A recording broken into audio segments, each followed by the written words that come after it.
It is Tuesday night. You know what that means. We've just had a Grand Prix, so it's the SNL F1 Podcast live on YouTube. Join us in the comments.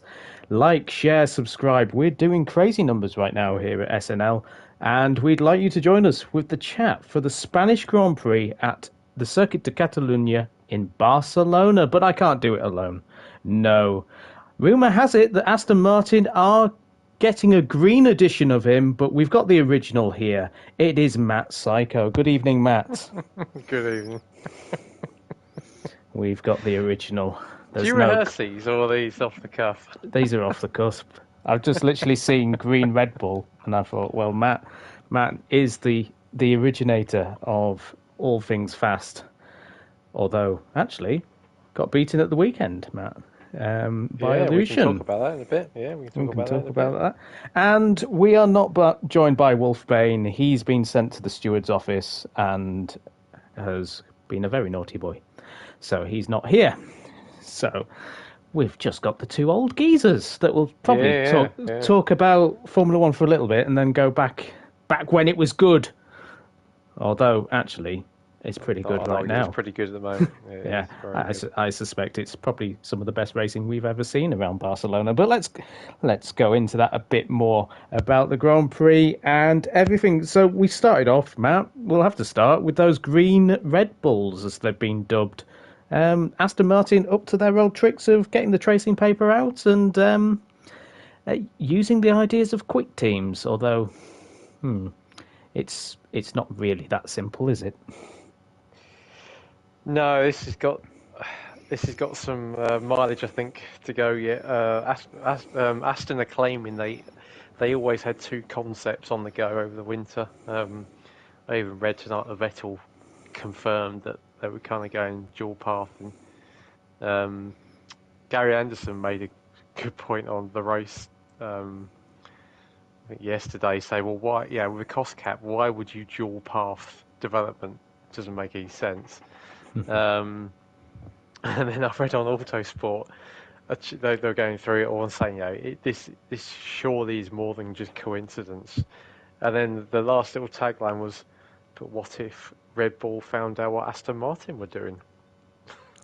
Well, so, I mean, all the drama, isn't it? But yeah, it was kind of funny, like, well, what if it was actually Red Bull copying Aston? But yeah, it's... I don't know. I mean, obviously they've got a lot of personnel moving over.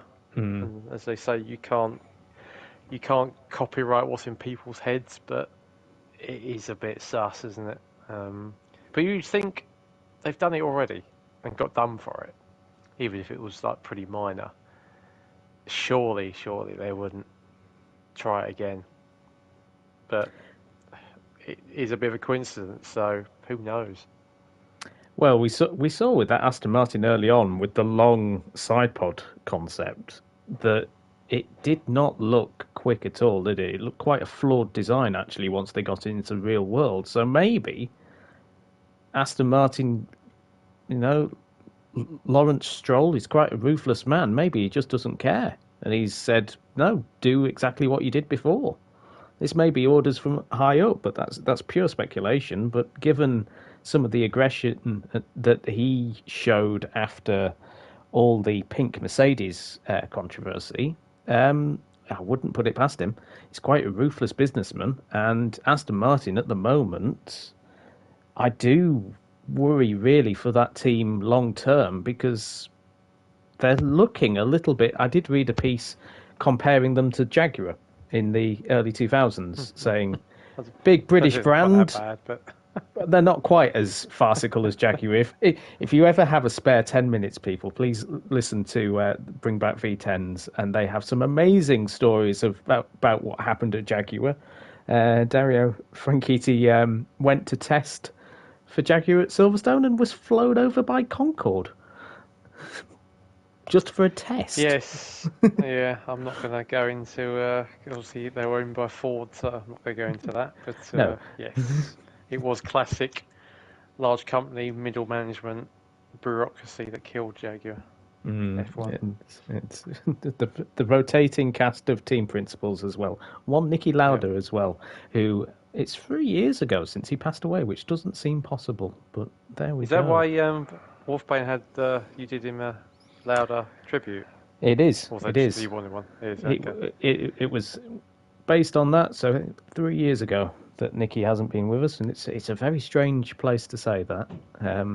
Big influence, obviously, at Mercedes. But let's talk about the Grand Prix. And really, this was Charles Leclerc's win all over, wasn't it? It was a dominant display from the Ferrari driver, and he had a very rare mechanical issue. Yeah, it's. I mean, I thought Ferrari did a really good job in turning their weekend around. That they were suffering pretty badly with tyre deg. I think everyone was to a degree, but yeah, particularly badly on Friday. Then they got their heads around it and turned it around. I think he did one of the longest first stints, didn't he? I think only maybe Vettel and Hamilton maybe went longer, but yeah, they really did turn it around. And Leclerc was quite admirable in his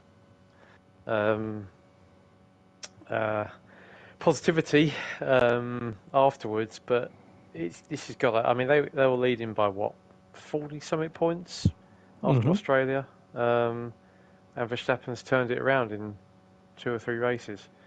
So my big fear is the pair of them are not foolproof, and they're going to let. Well, not big fear, but I think they could let Mercedes back in if they're not careful. But yeah, no, the Ferrari was definitely on song. Much better in the race than I expected. So yeah, I mean, Verstappen obviously made it a bit easy by chucking it off into the sand, but yeah, I don't know. It's a shame that it's also a shame Science should have picked up the pieces. But Leclerc's driving, he did he binned the first lap and then pulled out an absolute pearler of a second lap in qualifying to get pole. He only drives one way, doesn't he? He does, and that sort of edginess of the Ferrari really is maybe why Sainz is struggling with it. But you mentioned Sainz going off as well in turn 4. He went off into the gravel, and I know when I initially saw it, I thought, oh no, not another thing to go wrong for Carlos. But then 2 laps later, Verstappen did exactly the thing, and all of a sudden was, oh well, Verstappen doesn't make mistakes. There's obviously an issue in that corner, and it was most likely wind. I mean, Red Bull were on the radio after Verstappen saying it was a wind issue, but is it more these are quite heavy cars, and if you're ever so slightly offline, you can slide them, or do you think it is a windy circuit? It's Barcelona. We've seen it in the past. But yes, your initial reaction to Sainz going off and also Verstappen going off at the same corner. Yeah, I was like the same as you. I thought it was just enough because I think with the tyre deg as well, the Ferrari's even more flighty at the back. Leclerc just seems to naturally be okay with it, whereas it's really freaking Sainz out. And yeah, I thought he just dropped it. Leclerc dropped it in qualifying as well, but that was more him just. I think he was coming into the corner too quickly, so effectively he tried to throw it sideways to slow it down. But yeah, then when Verstappen went off as well, I was like, okay. There was obviously, I think Brundle might have mentioned it in the Sky, but was there something on the track? Someone dropped him water or oil or something, because it's obviously a bit of a coincidence. But it's. I fear that he's in a bit of a spiral now, a bit of a tailspin that he's going to have to really dig deep to get out of. It's quite. Yeah, I mean, it's a classic, isn't it? Your number, I'm calling him number 2, but he's pretty much getting that way. That if the lead driver fails, the number 2 should win.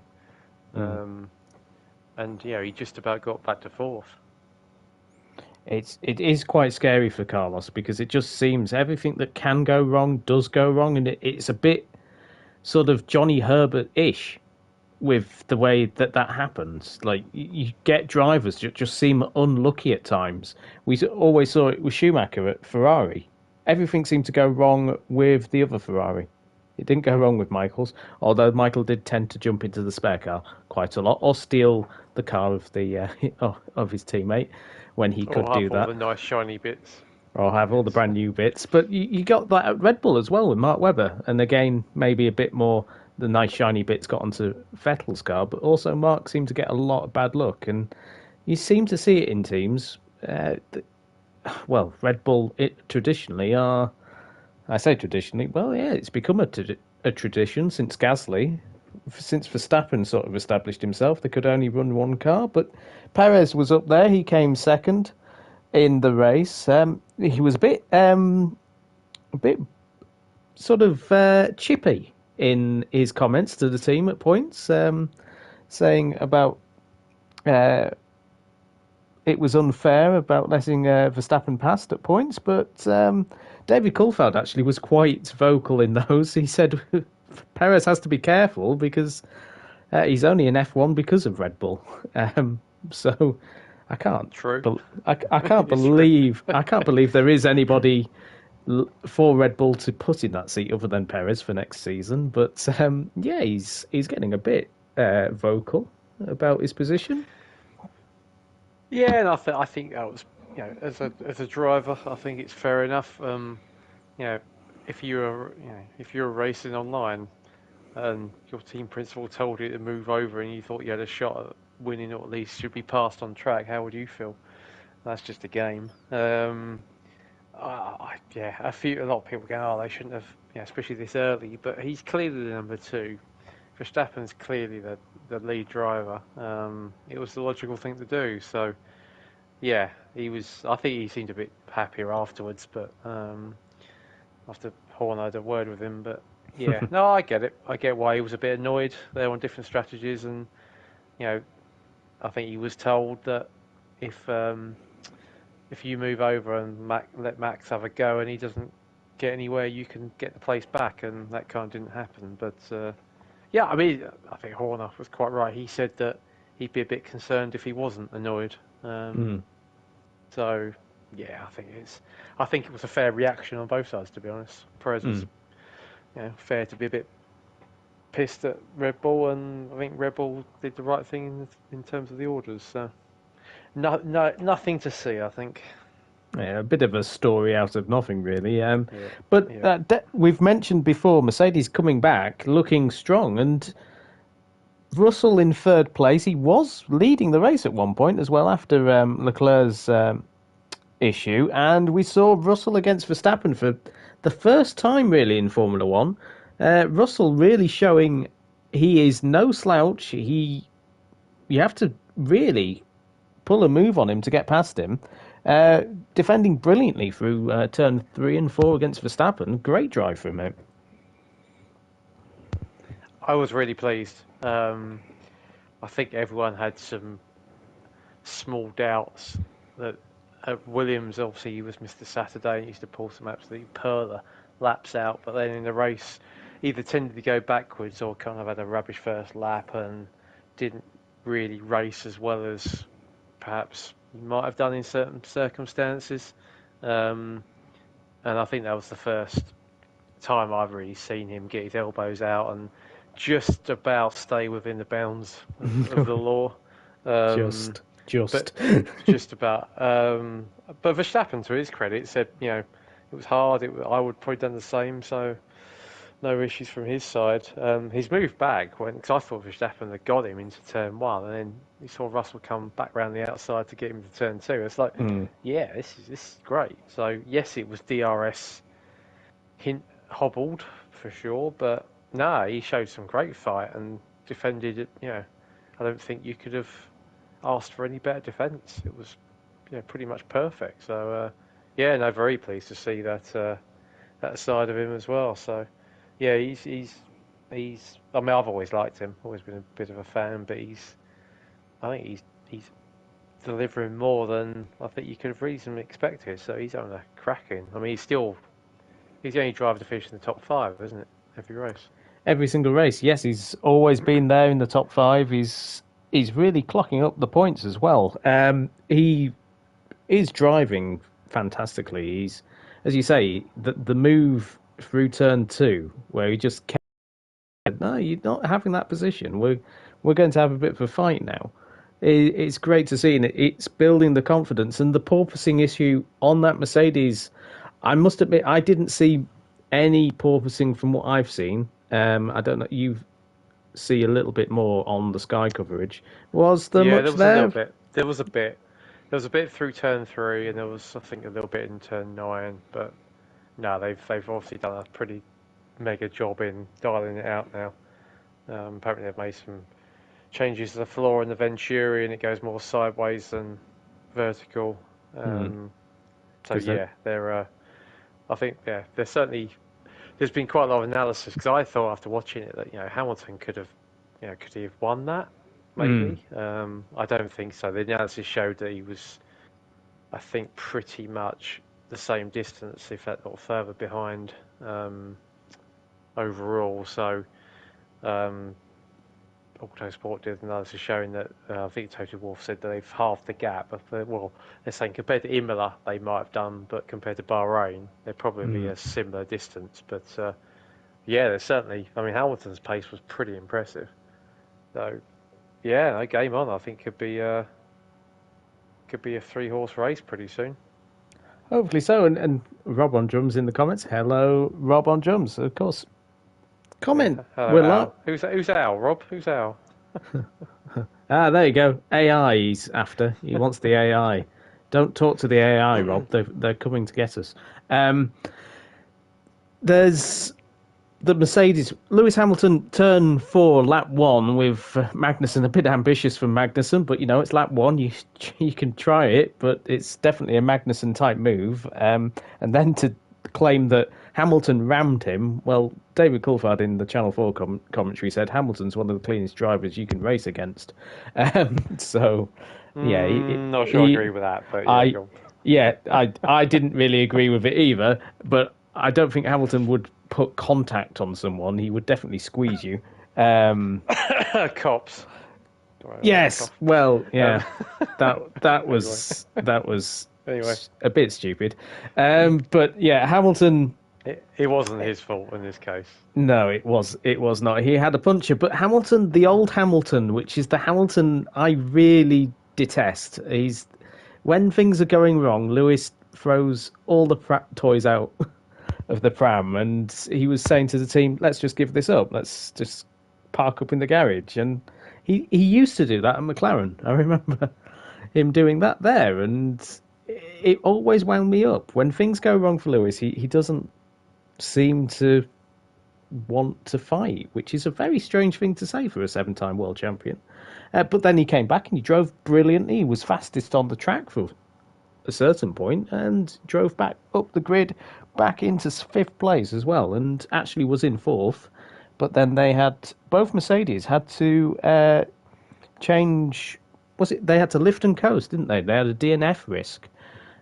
Which was interesting to hear. But Hamilton's drive back through the fields, and I mean, we've said Lewis has been driving well all season. It's just the results haven't been happening for him, and it's great to actually see the champion back driving like a champion and getting the results of a champion.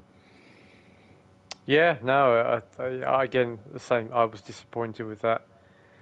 We might as well give up comment. I think that reflects where his head's at, basically probably since Abu Dhabi.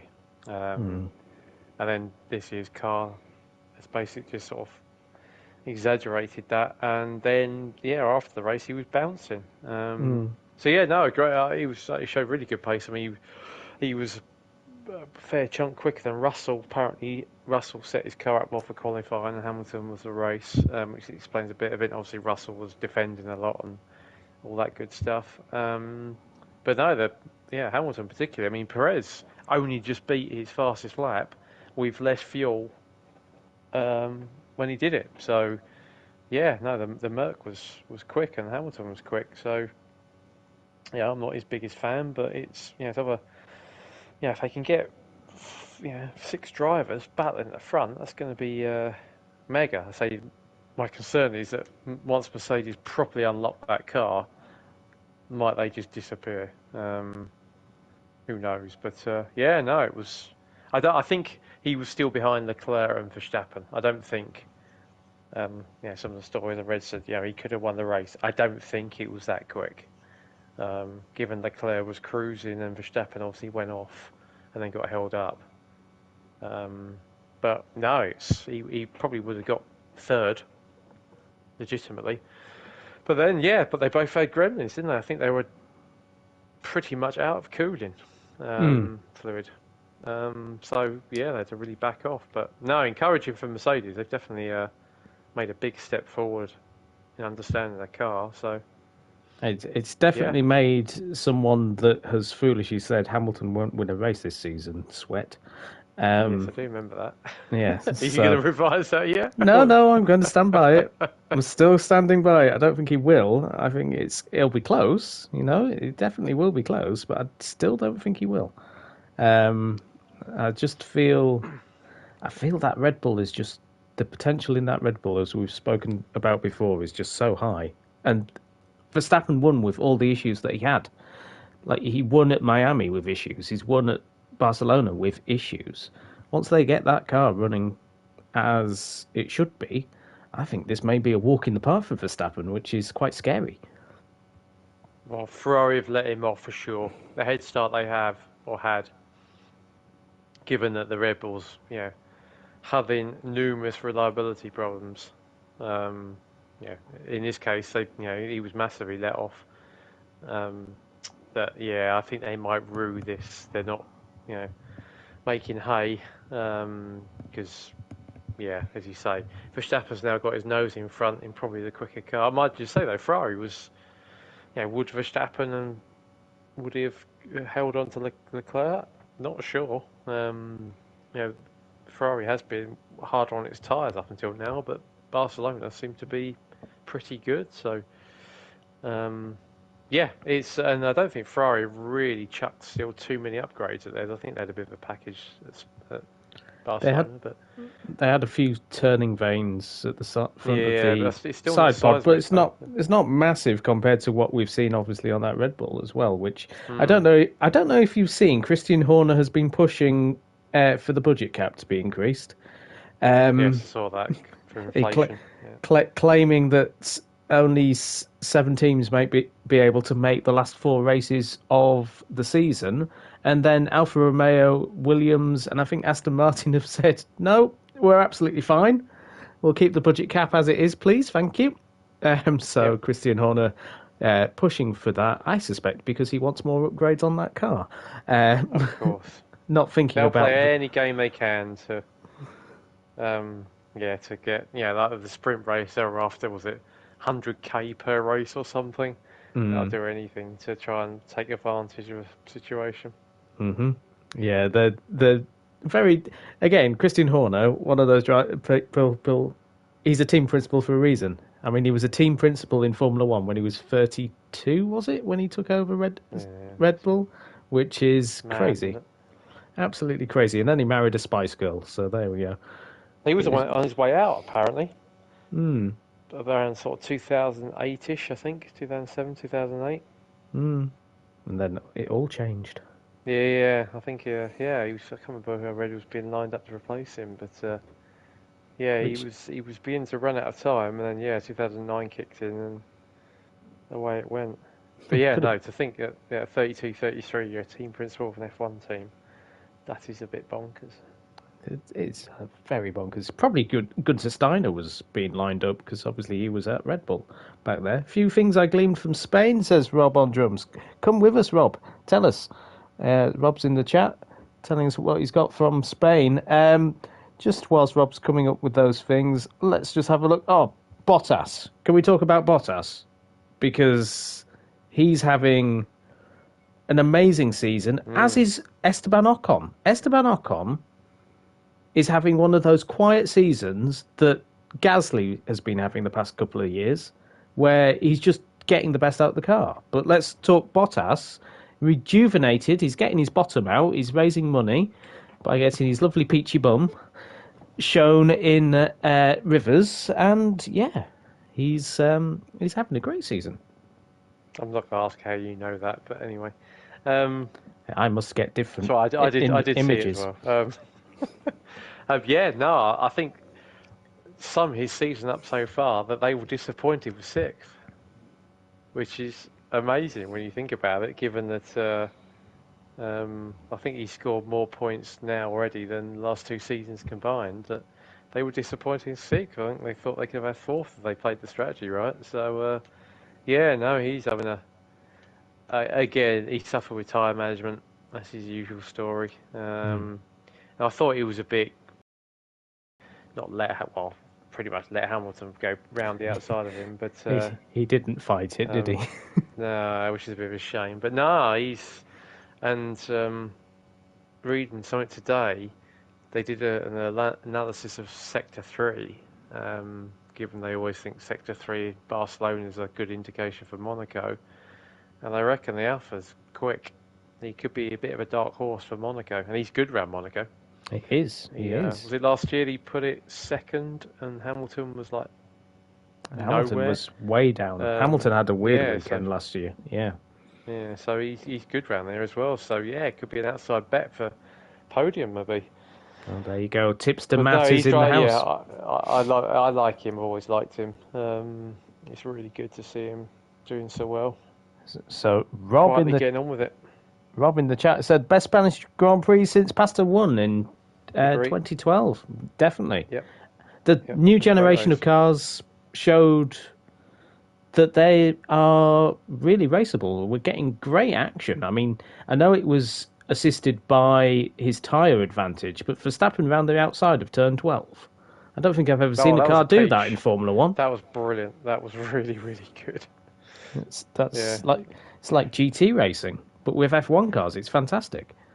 I think as I said in Discord, that the fact that DRS proved to be too powerful at times, but in Spain is that's amazing. There's never been a case where DRS has been too powerful in Spain. So, yeah, no, I think it's a really good indication how good the new rules have made the race, and that was a cracking race. Really, really good. Rob also saying Ferrari's in trouble. I think we've touched on that. Ferrari really are kind of... I'm not sure that I'll say they're in trouble yet, but they are wasting their car advantage for sure. Yeah. They might be looking at those points, maybe 50 points down the drain.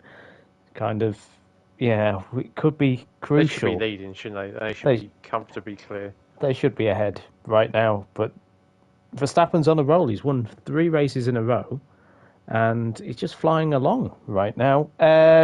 Both Haas in Q3, but they didn't try it in it again. I think that's, both Haas drivers in the top 3. I was getting excited at one point for Mick. He was in 10th place, and then he just disappeared at the end of the race. He was 6th at one point. He was 6th in the first stint. Yes, he was up there, getting all excited, and then, oh dear, 14th place. Haas, a bit of a weird one, really. Good qualifying pace, and then no race pace, which...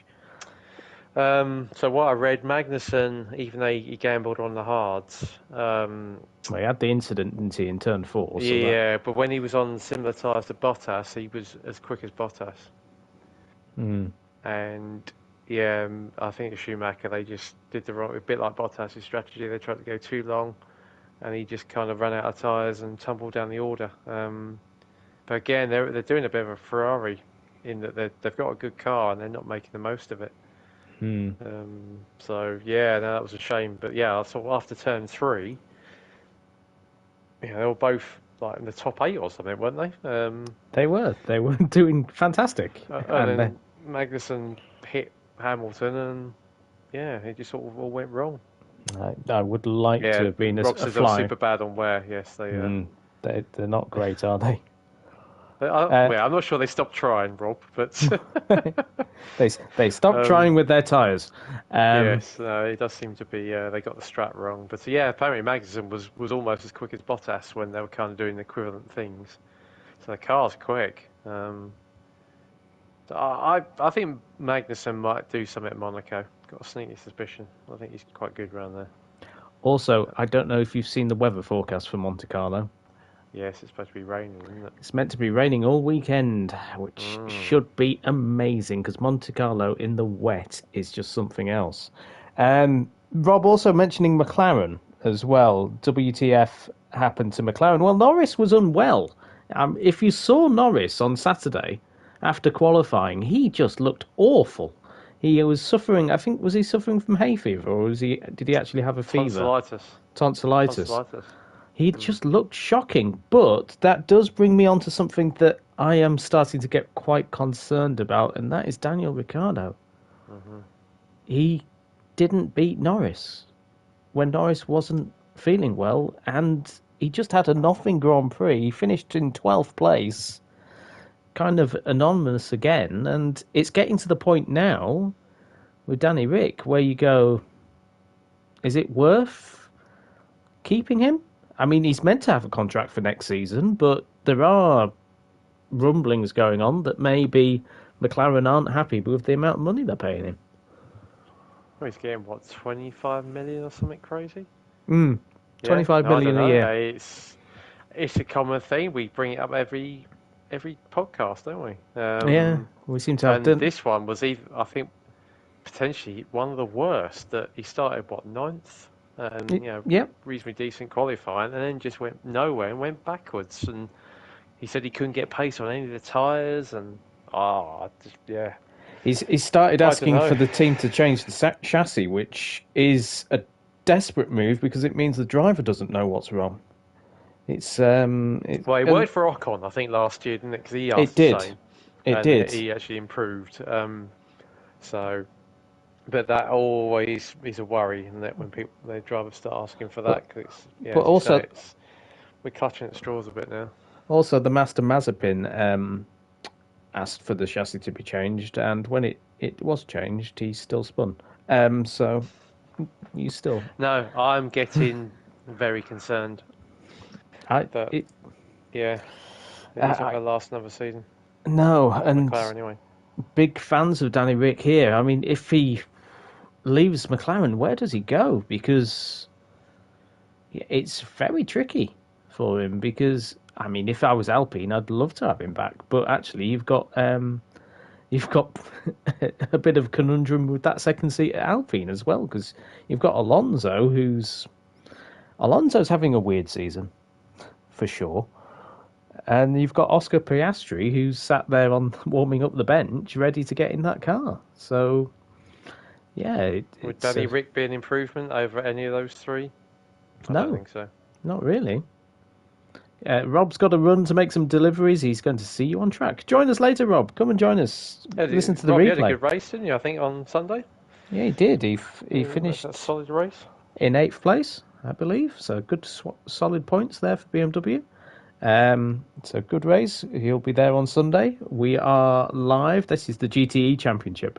If you don't know, Sunday Night League run Gran Turismo 7 League, which is the GTE. It's a Group 3 championship, and we are at the Nürburgring GP circuit with dynamic weather returning.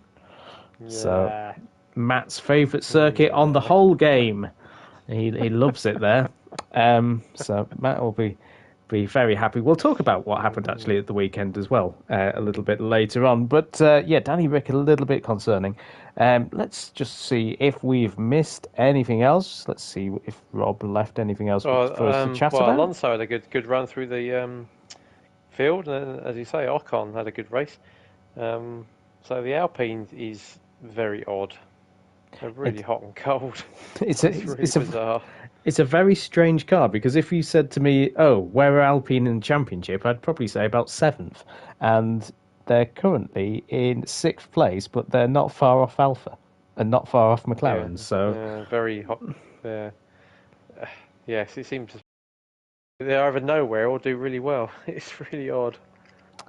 But it's a very circuit-specific car, it seems. Off the top of your head, Alpine have scored 34 points. How many points has Ocon scored? 28. 30, not a bad guess. So that should. So it's mainly Ocon there. It's really the fight of the one car teams really, because you've got McLaren there with 50, which Norris has scored 39 of those points. Then you've got Alfa Romeo on 39, and Bottas has scored 38 of those, and Alpine 34, and Ocon has scored 30. So it's really very much if one of those teams could get their second driver up to speed with their other driver, then they're going to rocket to fourth place. But it's currently proving quite tricky for them. Let's have a rundown of the result then. So Verstappen won from Perez. Russell was in third. Sainz up to fourth after an overtake on Hamilton at the end. Bottas sixth. Seventh Ocon. Eighth Norris. Ninth Alonso. Tsunoda snuck into 10th place. He's having doing a good job. A quiet little season, but doing a decent job. Yeah. 11th place Seb Vettel in the green Red Bull. 12th Ricciardo. 13th Gasly, which Gasly's having a weird season of just bad luck in practice and qualifying sessions, and then he just seems to be probably where the car needs to be, it belongs, but Tsunoda's definitely stepped up in comparison, as we've said. Yeah, no, I agree. I think three times I think he's out-qualified him now, I think in total, but I think he's done it maybe twice this year. No, he's starting to look, kind of the driver that I think everyone was hoping he'd be last year. So he's starting to develop quite nicely, I think. 14th Mick Schumacher, 15th Lance Stroll, who had a bit of an odd spin at one point, I remember. Oh, he was hit by Gasly, wasn't he? Yeah, it was Gasly and him. I think it was an Alpha. 16th place Latifi, 17th was Magnussen, and 18th place Albon. I don't really know what happened to Albon. Sometimes Williams on the Channel 4 coverage is a fictional team. He had floor damage, I think, from something. But Latifi had a good race, actually. I think Latifi was genuinely quicker all weekend. So, hopefully he might start getting his, because he's under pressure as well, obviously. He's been having issues. So, he had a decent.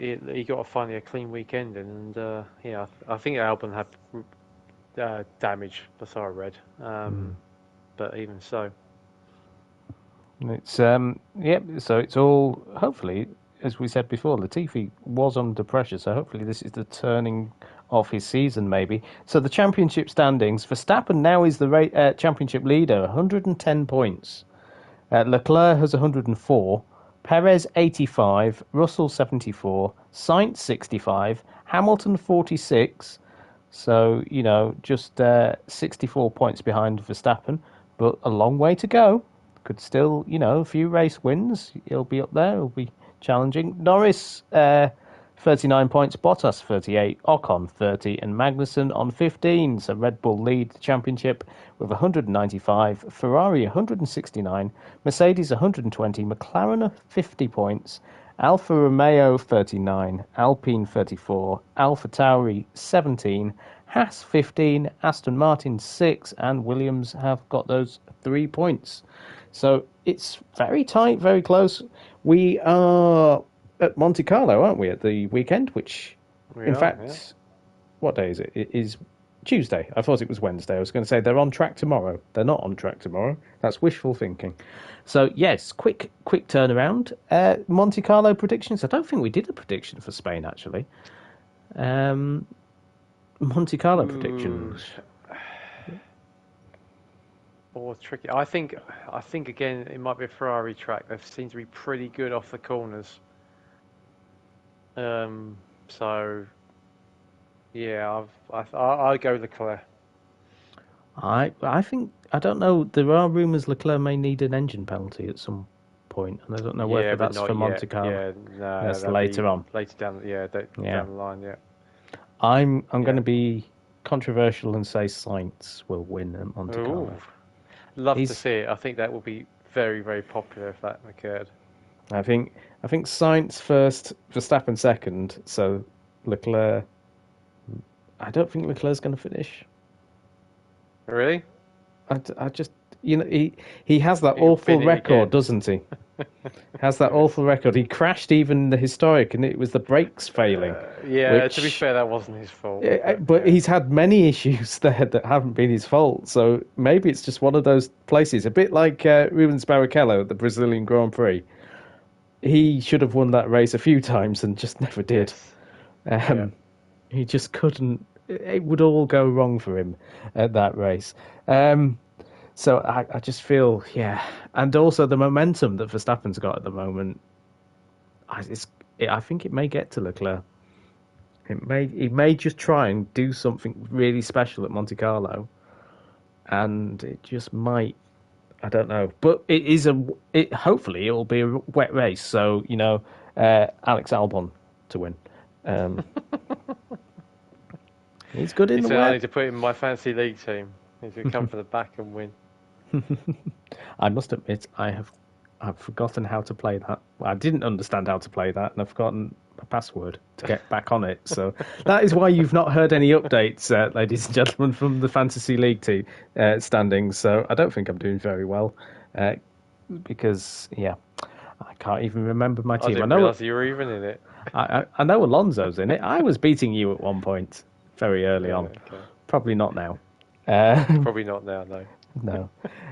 Anyway, normally we get to the end of the podcast, and it's everybody's favourite bit because there's quiz questions and everything. But unfortunately tonight, due to internet being just a bit slow and painful, to be honest, I didn't have time to write my amazing questions. So we've got a bit of a treat for you tonight. There is a quiz, but I'm not hosting it. Yeah. I'm just going to wing it because I've just done a Google. But I think we can have 3 questions. All Nice. Monaco based. Oh. Right, you ready? I'm ready. I'm not looking at the chat.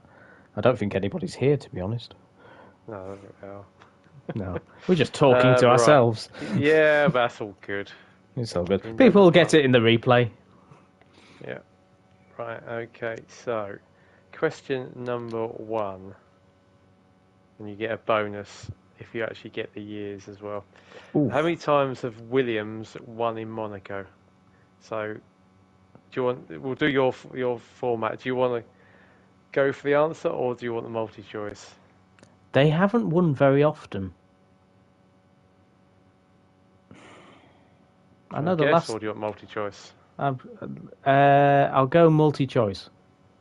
Okay, the options are 3, 6, or 10.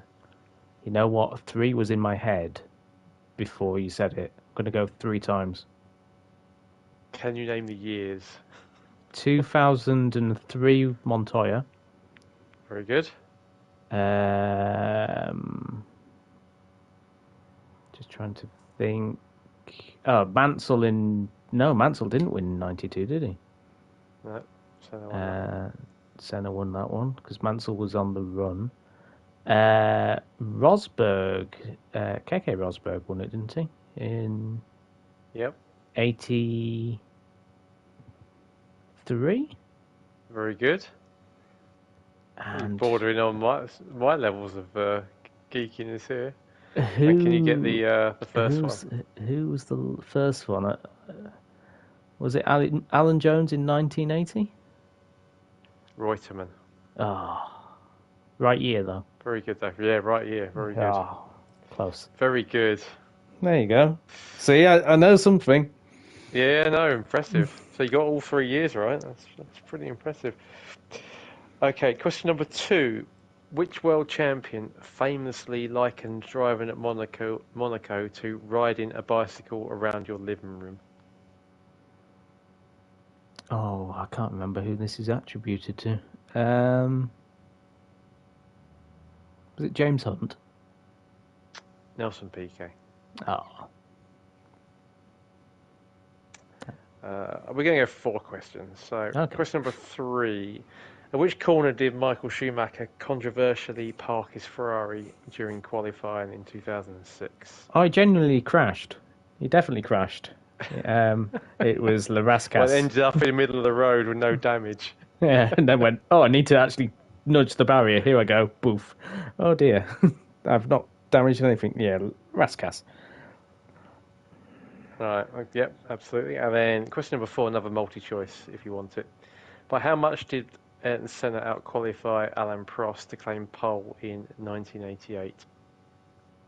Oh. Now, I heard an interesting fact about Prost and Senna, which I'll say after the question. Or maybe I'll say it now so I can bide some more time. No, I'll go multiple choice, please. 0.4, 0.8, or 1.4? 1.4. Yep, 1.4. Quite a famous one, that. Yeah. I knew it was over a second, but I couldn't think how big it was. Yes, apparently, and this is according to Mark Hughes, who we're both big fans of. You'll notice we're both big fans of the race. If you don't listen to their podcast or read some of their stuff, they're brilliant writers, brilliant journalists. Mark Hughes worked out that Prost was quite a large percentage off Senna in qualifying, and he's not a big fan of Prost for that reason. He said no driver should be that far off another driver in the same car. I can't remember what the percentage is, but it was quite a big gap between the two. I know So they how had does he different. explain how little difference there was in the race? Whether Well, Prost was, Prost I don't was know. thinking about the races. That was the thing. Yeah, how big a difference how much that contributed to the gap is one thing. It's also, I don't know. yeah. I think it shows maybe Mark Hughes's penchant for drivers that are just on the edge, and also Mark Hughes doesn't like World Championship races. He just likes racing. Yes. He doesn't. So doesn't... yeah, as much as I think he's great. That sometimes he can be a little bit blinkered, He given can. that in many a race Prost was quicker. So I don't know whether Senna just put it on the line more, and that was why the gap was big. I think there's probably a bit of both. That Prost was always qualifying biased, whereas Senna wasn't so much. And Senna was probably just better at putting it on the line than Prost. I mean, let's not forget that Prost, trounced. Well, I didn't trounce Arnoux, as much as I hate to admit it, given Arnoux was my favourite driver. Prost over the few seasons beat him, not so much in qualifying, but certainly in the race. He, finished Lauda off. He had Johansson and Keke Rosberg. Mm. He trounced Rosberg, so he wasn't slow over a lap.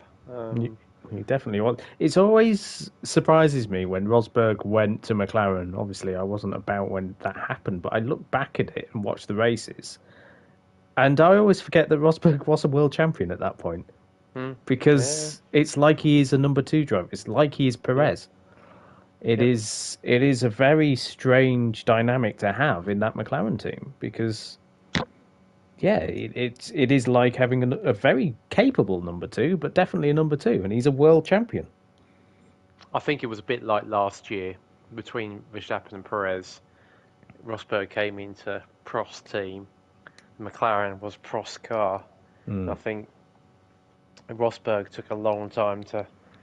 See, he used to be quick, but he'd ruin his tyres. Many a race he'd disappear off and leave Prost behind, and then halfway through the race, he just dropped to nowhere because he'd wrecked his tyres. Whereas Prost was much more calculating. But I think it was only really the famous Mansell race at Adelaide that Rosberg was just, he was off and walking it. So funny. That was so. I mean, Prost was, he saw off some pretty, world champions. He saw them all off. Are we saying he that finished John Watson's career? Controversial opinion, Alan Prost was quite good. Is that what I'm not quite sure. Mark Hughes is yes, 1.4 seconds. I mean, Monaco was pretty special, but yes. But then again, Senna crashed because Prost went quicker than him. Yep. So, You can have one day we might do the whole Prost Senna argument and then find out that everybody's wrong and it's actually Nigel Mansell, who I absolutely detest as a driver. But there we go. That's another podcast. That's controversial. I don't like Nigel Mansell. There we go. do I? Oh, there you go. Oh, that's good. We are There you go. usually fairly aligned, bizarrely. It is weird considering we we we don't we only know each other from racing, ladies and gentlemen. But yes, we are weirdly aligned with a lot of the things, and there is quite an age gap between the two of us. I mean, it's probably about Really? 40 about 40 years or so. A friend of mine was saying yesterday to me that you must be like the oldest by miles. It's like, well, I am, but not that much as you think. No, But no, same generation effectively. You want to try and talk to people 10 years younger than us. We're losing the youth vote because Wolfbane's not here. Wolfbane's not here. We've lost the youth with our old man talking. Anyway, shall we talk about what happened at the weekend? Because we had a spectacular race at Trail Mountain. A fantastic race. I'll be honest, I was a little bit thinking, well, we had a spectacular race at Spa, thanks partly due to the weather, but also the way that circuit is. And I didn't know how Trail Mountain would pan out, but it was fantastic to see how close everyone was at the front and in the midfield and everywhere, and some spectacular action and a bit of, unfortunately, Matt, you had a bit of an incident with bunnies coming out the pit lane. But great to see some great etiquette as always. SNL great for etiquette and people waiting. It's I think honestly it's maybe the best league for that. I'm biased, but I was amazing. I think having the bop on with the tuning on is a master stroke. Thank you very much. Yeah, you got that one right. After all the controversy with Formula X. But it's not making the difference. I mean, everyone's pretty even. I'm my geeky engineering side's coming out, and I'm loving it. And I actually found 0.8 of a second with some setup changes, which was really satisfying. But even so, all the teams seem pretty. Either everyone's really spending a lot of time getting the setups right, or which I think is a bit of that. I think a bit of it is just tuning to taste. You can get the cars to handle how you like it, and that's where you find the lap time rather than being intrinsically quicker because of the setting tuning. So, yeah, I think it's working really well. Amazingly, I've not driven Trail Mountain before. All the old GTs, I'd never come across it. Brilliant track, loved it, and it was I think I got the strategy wrong.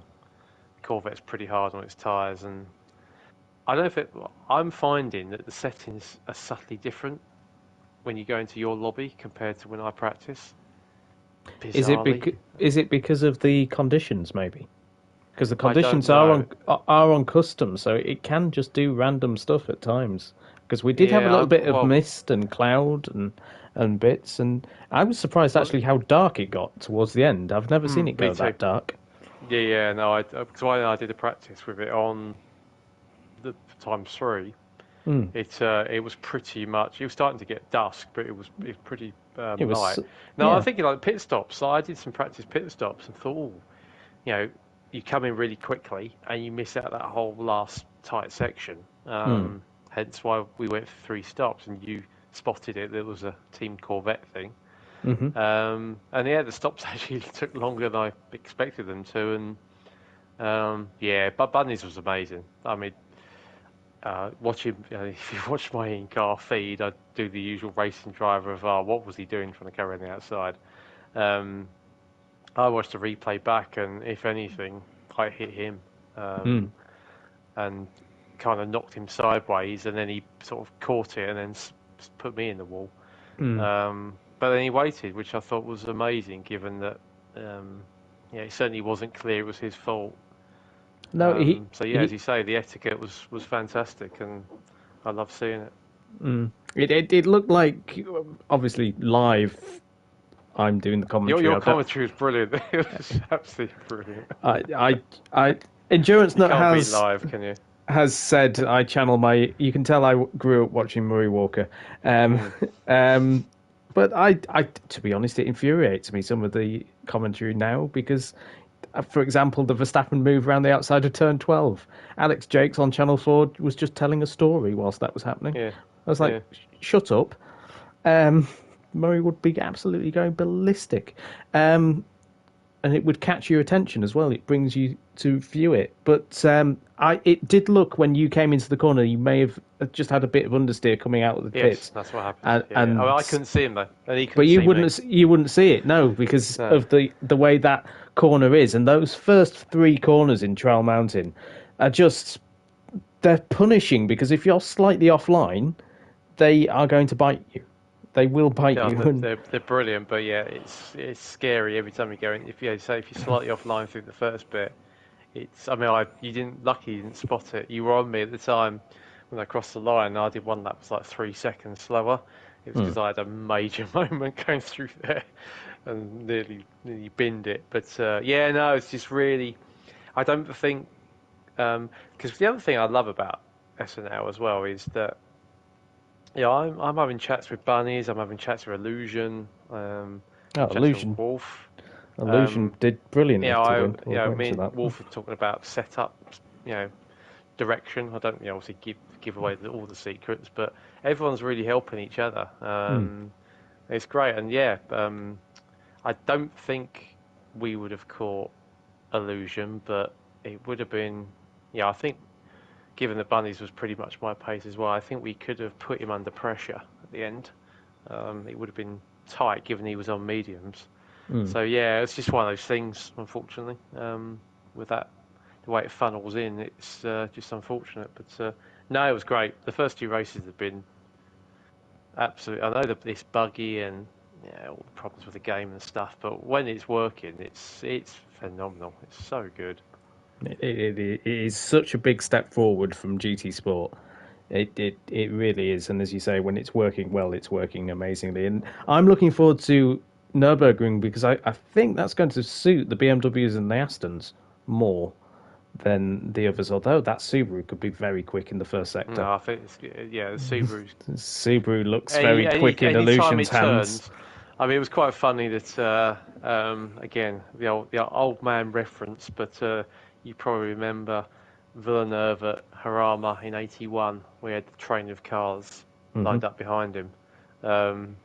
It was like that because I think it was Bunnies and Illusion were behind me, and the Corvette's got so much grunt that I got to the point where I wasn't even bothered defending because it's like even the tow you can't keep up.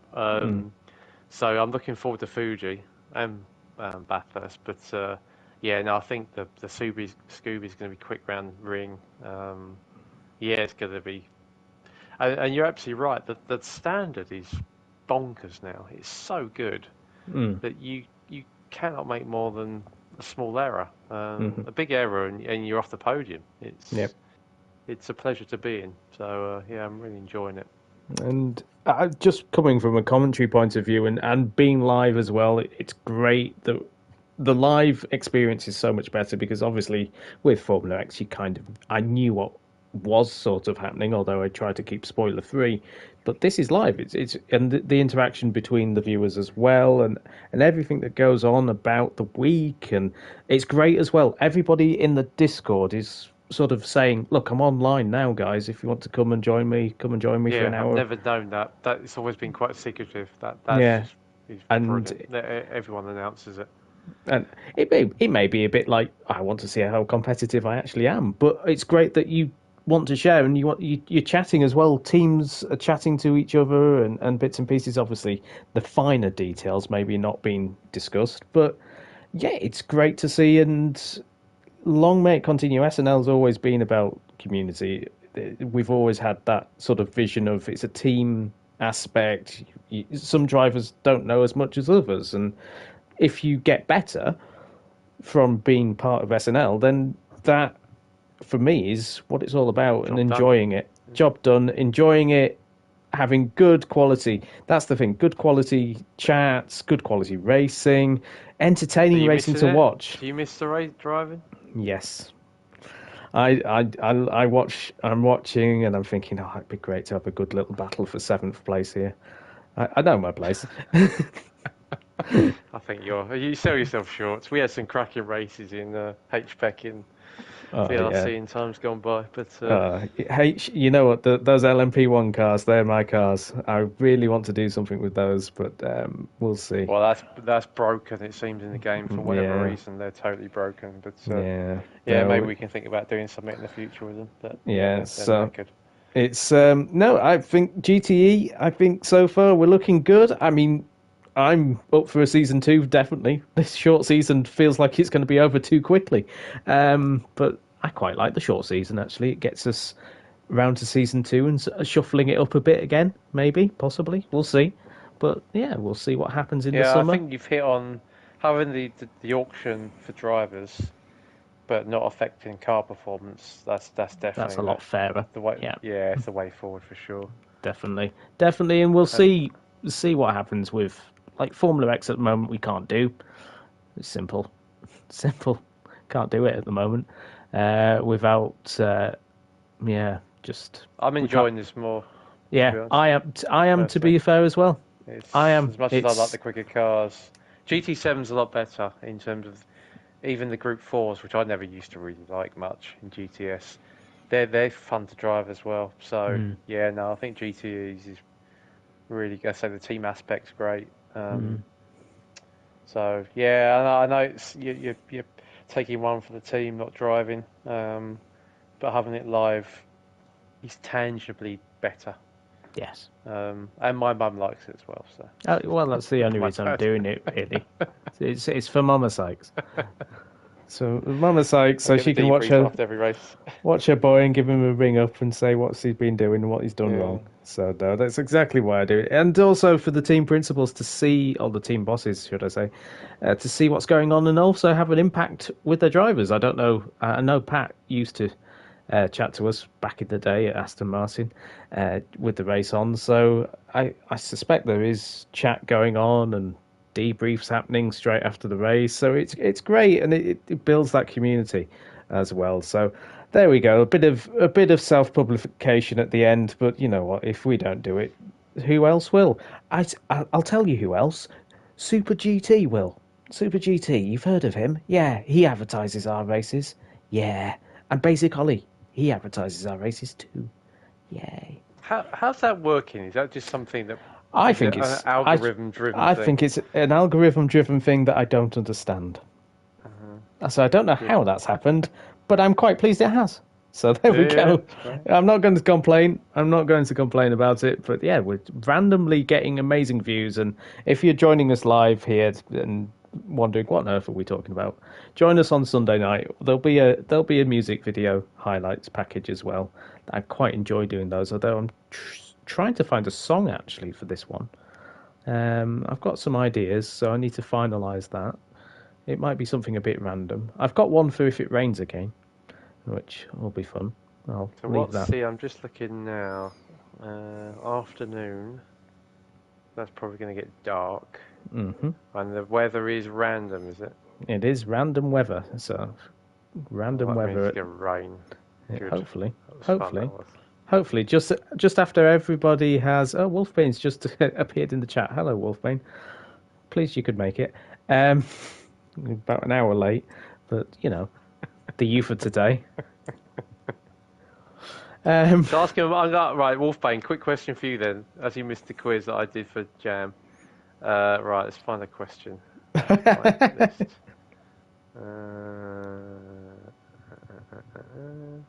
Alright, easy one for you, Wolf, right? Why did Jenson Button have to run to the podium after winning the 2009 race at Monaco? Oh, Easy one. that's easy. I mean, Wolfbane wasn't born, but Give him a minute. Give him a minute for we'll fill for a bit. You lot, people have just turned up now because Wolfbane's turned up. Look, the youth appear. When Wolfbane appears, we get more viewers. They don't want to listen to old men chat. They want to listen Yeah. to the youth. Hold on. Well, Mind you, hopefully he's a bit slow in typing. Either that or he doesn't know the answer. Oh, don't Google it. Famous. It is. That was a good win, actually. I remember that. He was amazing. Yeah, he was on fire that weekend. Jensen at Monaco. I remember 2011 when we had the controversy where Vettel ended up and they all changed He should have tyres. won that, shouldn't he? He should have won that yes, one as right, well. Yeah. I think Yes, 2011 I was remember that. Jensen's best season in F1. He absolutely stormed it. Here he goes. Oh, come off it. You must know that one. Oh, it's because... shall I give him the answer? Yeah, go on. It's because he forgot where the podium was and he went and parked in the pit lane instead of going down the pit straight and parked up outside the steps. He'd forgot that's where it was. He wasn't used to finishing on the podium, Jensen. It's a great driver. So One of not my Monaco. favourites. So we've got Yeah. 8 viewers now. What's going on? As I say, it's the wolf. It's Wolfbane. He suddenly There we Wolfbane go. appears and they all appear.